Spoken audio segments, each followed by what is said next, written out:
Right on time, 7 o'clock. Hi, everybody.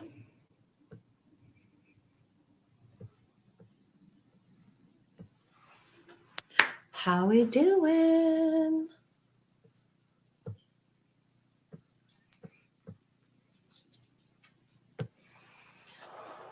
It is Wednesday at 7 o'clock. I'm Joni Bates, founder and CEO of JB & Co., powered by Keller Williams. Here's my best friend in the whole world, Harlow Valentine Bates, who never fails to want to say hi.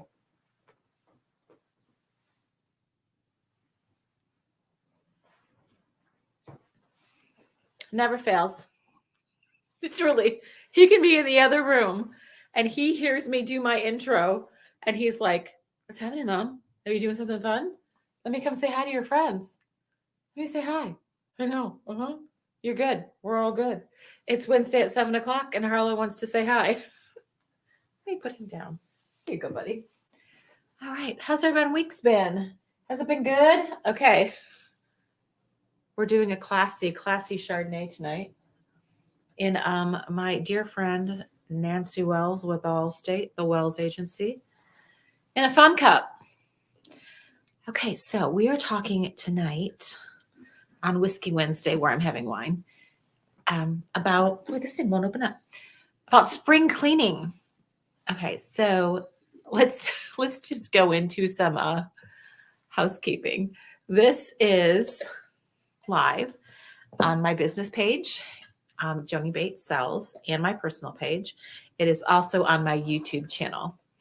And it's the real thing here. We've got some Sutter Home individuals here, and I literally just rolled in the door from a very good day of real estate. But I really want to talk about spring cleaning, okay, guys? Really, really, really. Hi, Tammy. How are you, honey? We kind of get into a habit throughout the year, and we look at springtime as a renewal. We've already gone through our New Year's resolutions. We might have picked our word. We might be, showing up for ourselves at the gym or financially, personally, whatever. And that might start to not do so good. Like you might start not showing up. Springtime is yet another chance for you to have a little, change, a little cleanup, if you will. So I want to talk about the basics for spring cleaning. I have to tell you, growing up, I grew up in Detroit, south of Detroit, and spring cleaning was a real thing. We didn't have any closet space. So your winter clothes were in your closet, and then you had to take all those out and put your spring clothes in. Well, now everyone's got their own bathroom, their own closet. You don't really have to do that big spring cleaning turnover of winter to spring. So, it's a lot less fun. And to be honest with you, most people, they are having other people clean their houses. No shame. I love that. They come in twice a month, do their cleaning. So the traditional spring cleaning, not necessarily what it used to be. So shout out in the comments if you do spring cleaning or if that's something that you can remember doing, like it was washing walls and cobwebs and top down windows, the whole thing. Particularly if you grew up in the north, because let me tell you, when that snow melts, there's all sorts of mess that needs to be cleaned up in the spring. Okay. I also wanted to shift our conversation today to spring cleaning with your money. I know you're like, Joni, what are you talking about? Spring cleaning with your money? Absolutely. A financial cleaning checklist. Now, this really rings home to me personally, for those of you who know my story. 3 years ago, I had to start doing everything, all the finances, all the taxes, all the bills, all the things. And to be honest with you, I was not prepared. I'm a smart kid. I mean, I know what I'm doing, but I was not prepared for the level of knowledge that I needed with finances. So I'm going to talk directly to my ladies out there. I'm talking directly to you. There is no excuse for you not to know everything within your family's finances. I'm talking everything. I'm talking investments, IRAs, 401ks, portfolios, all the players, all the logins, all the passwords, all the emails, all the things. Part of your spring cleaning this year, I want my ladies out there to know where your money is, where your family's money is, where your insurance policies are, where your will is, like physically. Where is this stuff? This is my challenge to you. This is spring cleaning in a way that's a little different. It's knowledge. It's awareness. Okay. So we're going to pop into a few of those topics. We're going to look at it's supposed to be previous year, but the P's gone. We're going to look at our previous year. Okay. We want to look at where'd you spend your money? Just go through your statements. Go through your statements. Okay.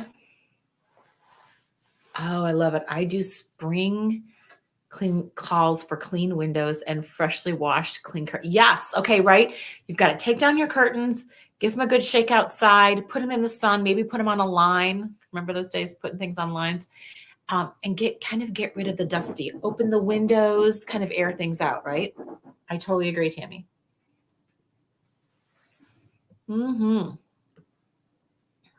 Okay.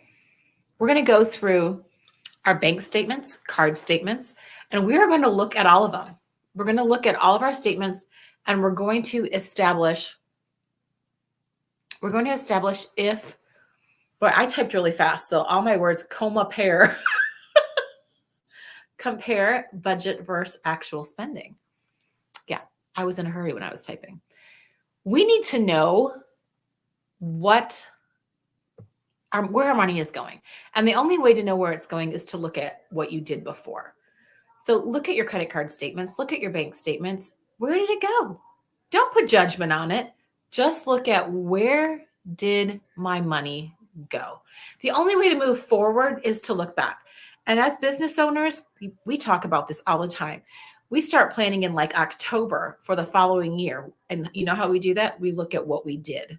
What have we been doing? And what did it look like? Okay, we also need to assess the progress on your debt payoff. This can be polarizing when it comes to debt. You can read Rich Dad, Poor Dad, and you can read anything by Dave Ramsey, and you will see two brilliant financial experts have completely opposite opinions about the word debt. If you know, you know. There are things that are good debt. Good debt is when you're able to, like, let's say, take a HELOC out of your primary residence and go use it like on an investment property, because that's bringing in income. Is it a good idea to use it to buy a car? Probably not. Is it a good idea to use a HELOC to go on a vacation? Not necessarily. A HELOC used for an investment property is an example of good debt. Examples of not good debt are your credit cards. Guys, your credit cards need to go down. They need to go down to a manageable level, if not zero. That is a Ramsey thing, but that is a real thing. You can get buried in credit card debt. So working on getting your credit card debt paid is huge. And that is a big part of spring cleaning, right? All right, now here's something fun. Let's declutter expenses. Again, how do you declutter your expenses? The only way to do that is to know what they are. I know that horrible B word. Ugh, the budget. The budget. Money is just like calories. You have all heard this before. If you need to do something as far as caloric intake, all you got to do is track it. If you sneak a Snicker bar at 3:00 in the afternoon, that's going to catch up with you. But if it's an apple, that might be a little bit better, might be a better choice. Same with your money. Track it. Track it for one week, 1 month. Where's it going? Are you Starbucksing it to death? You know, Track your expenses. Don't be afraid of the truth. Okay. That's part of our financial spring cleaning. Okay. We're going to identify and eliminate wasteful expenses. Starbucks. No shade on Starbucks. No, truly. I gotta tell you though, I'm kind of a DD girl now. I've kind of gone from my Starbucks to a Dunkin'. I mean, there's a quality, there is a quality thing there with, right? Absolutely, Denise. 100% subscriptions can just, you don't even know what your subscriptions are. And you could completely not even use them anymore. They might not be valid. Good call. Absolutely. Part of decluttering your expenses. All right. And we're going to eliminate our wasteful expenses, the Starbucks maybe, or maybe, oh, here's a classic. Like you sign up for, let's say, a monthly, kind of like a subscription, like Denise was saying, but you're signing up for a monthly thing that you pay and you forget you're paying for it. There's lots of things like this for it. Massages, facials. Join the VIP group and you can do a facial a month and it's going to be half the price, and then you don't do it.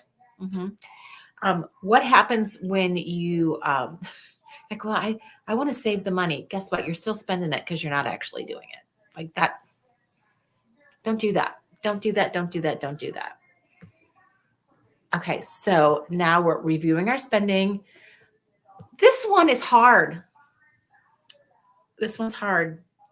How do you align your expenses with your goals? Well, first of all, my friends, you got to have some goals. You got to have some goals. And, I picked a word for this year, which is protect. So that word kind of guides me in like the 5 areas of your life, right? You can have goals in all 5 areas. You can have a spiritual goal, financial goal, business goal. You can have a friend goal. You can have a family goal, a spouse goal. All these goals are super important, but you have to be in alignment. It's ridiculous to say, I'm going to earn $350,000 a year this year in my real estate business. Okay, that's awesome. But is your behavior in alignment? Is that image and reality in alignment for your goals? And don't be hard on yourself. Just align your expenses with your goals. So if you want to be debt free by the end of 2024 and you're like 100,000 in debt and your income is 40, you're not going to get out of debt, but maybe you can knock it down, right? Because the last thing you want to do is set yourself up for just being miserable. Make some realistic goals in regards to this. Okay, let's talk about rebalancing investments. What does that mean? What does it mean to rebalance an investment? What does that mean? Overindulging, nails, hair, creating budgets for these. Yes. Okay. So huge. Absolutely. If that's important to you, you absolutely need to budget for those things. You have to. If you want to get your hair done and your hair is expensive, my hair is expensive, I need to make sure I budget for that. Or I'm going to need to change my choices for my hair. Same with nails. Same with any of those things that are extras. And sometimes we have to question about, is this an extra? Is this something that I need or I really want? There can be a fine line between those things, an absolutely fine line. Okay, so back to my little banners. Assessing that, rebalance your portfolio to maintain desired asset allocation. Okay, these are all long, fancy words. Rebalance your portfolio to maintain desired asset allocation. So this is broad strokes talking about asset allocation for, let's talk about retirement. You and your spouse, yourself, you and your family, whoever it is in your inner circle who needs to plan for the future, needs to establish, what do I need whenever I feel like I am done, I am sunsetting, I don't want to do this gig anymore, I don't want to drive on 285, 75, 85, I don't want to do that jam anymore, and I am going to be making some changes. So I need to make sure year over year that I rebalance this portfolio that is focused on my future to maintain the desired asset allocation for the future. I got to tell you, if all your stuff is in the stock market, I would really, really question that. I would really, really question the viability of the stock market being your friend. Now, is it okay? Okay, of course it's okay to have some things in there, but you need to diversify. That portfolio needs to be diversified. So if something goes up, something else is going to catch it. Or you have something in place that if something starts to fall, some automatic trigger catches it and sells. I personally use my real estate to be all the things that we need in our family for our futures. Do we still have all the things as far as stocks, IRAs, 401ks? Of course we do. Yes. But the real estate will always go up. Will it go up in kind of a trajectory that's oscillating? Yes, but it will still year over year give you at least a 5 to 7% return. COVID unicorn years, there was a 30% return. Insane. That will never happen again. But year over year, real estate is going to be a 5 to 7% increase. You are going to get equity in real estate. So I encourage you to give me a call and we can talk about diversifying your portfolio. You can be as hands-on or hands-off as you want. Align investments with risk tolerance and goals. Again, I've got GOLAs in here. Align your investments with risk tolerance and goals. I got to tell you, when we first started doing investment properties, my husband was like, I don't want to do it. This is scary. I don't know what you're talking about. And then the first property we bought sold in about 24 months, about 2 years. And there was an $80,000 profit. And he's like, can you do that again? Can we do that again? Okay. The risk reward was there because I'd done my homework. I knew what it was going to be. So that's part of it. Make sure you're doing your homework and you're establishing what your comfort level is. Okay. And build that budget. Oh God, that's not fun. I don't know how many of you have coaches. If you have a coach, I got a checklist. If you have a coach, shout out. I love having coaches. Do they make you as uncomfortable as all get out? They sure do. It's painful to have a coach. But what does any good coach do? They hold you accountable. What happens when you do a Weight Watchers or you're doing Optavia or you're doing anything that has to do with counting your calories that make you accountable? You have an accountability partner, best friend, or a scale. You know what I'm saying? There's your accountability. You have to have a budget in order to be accountable. And I know we're going deep into the spring cleaning thing, but I'm really focusing on spring cleaning your money because I have seen too much recently, probably in the past 8 months, that particularly women do not know where their money is. They do not know where their family money is. They do not know where our trusts are. And this comes down from like generational wealth. They don't know where it is. Y'all, come on. We can do better. We can do better. Speaking of generational wealth, review all sources of income. Hello. This one cracks me up. I have worked with folks who didn't realize they had an inheritance. They didn't realize that there was a trust. They didn't realize that their grandmother, grandfather, godmother had put something in their name. They didn't even know it. I'm talking life-changing kind of money. Know where your money is. Know where it's coming. Now, I'm not saying bank on Aunt Betsy kicking the bucket because you're getting an inheritance. I'm just talking about knowing there's a property that you are entitled to because it's part of a family estate. Know that. Know where your money is. Also, understand things like your 401k. Understand things like if you have life insurance that pays out. I don't know, it's called whole life or something. Understand those sources because you never know when you're going to need them.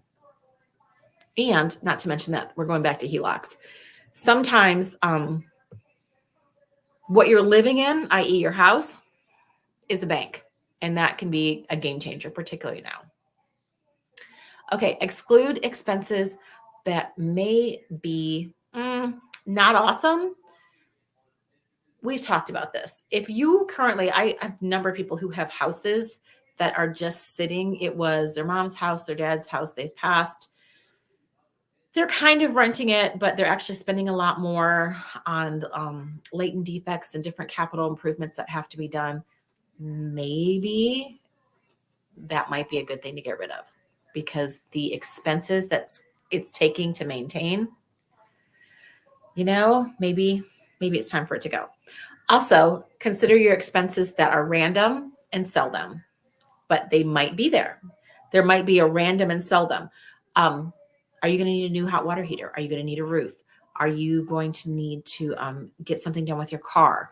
These are things that you have to plan on. And so you do need a random and sell them category. Emergencies.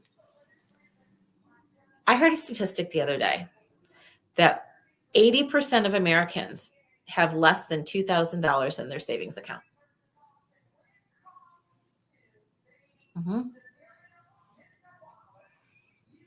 $2,000 is a lot of money, but that's one transmission falling apart. I mean, so we need to make sure that we're planning in our spring cleaning for 2024, 3 months of your expenses. We're talking utilities, rent or mortgage, and food, car payment, and insurance. You get those 5 things covered, 3 months of that, you can usually squeak through if there's an emergency. Different payments, yes, the EBT payments, automatic payments can kick your butt. Things that are getting automatically drawn out of your checking account, y'all. And entertainment. Sometimes y'all need to learn how to play Mahjong or euchre or some kind of board game, because we're spending way too much money on trying to make ourselves happy. Let's watch our entertainment. How about having some friends over and having some pizza? Let's go old school. All right, let's talk about insurance coverage. All right, my sweet friend with Allstate, Nancy Wells with the Wells Agency. I'm going to tell you that this is a insurance coverage. You have to have it. You absolutely have to have it. We have 4 children. They are 27, 25, 22, and 20. Yeah, I just said that. 27, 25, 22, and 20. That's a lot of cars. That's a lot of tuition. That's a lot of insurance. I'm going to talk to you about bundling. I'm going to talk to you about finding a local agent that can take all of that. We own 3 houses. We have rental properties. We have all sorts of things that need to be under one umbrella. I did not have this buttoned up initially. I'm going to put it out there in the universe. My children ended up having all the insurance lapse because I thought it was done. I literally thought I had it all buttoned up. And I was like, you didn't. Now I have everything under one company, one person, one resource to make it simple for myself, to make sure that the RV, the 4 cars, the houses, all the things are all taken care of with one person.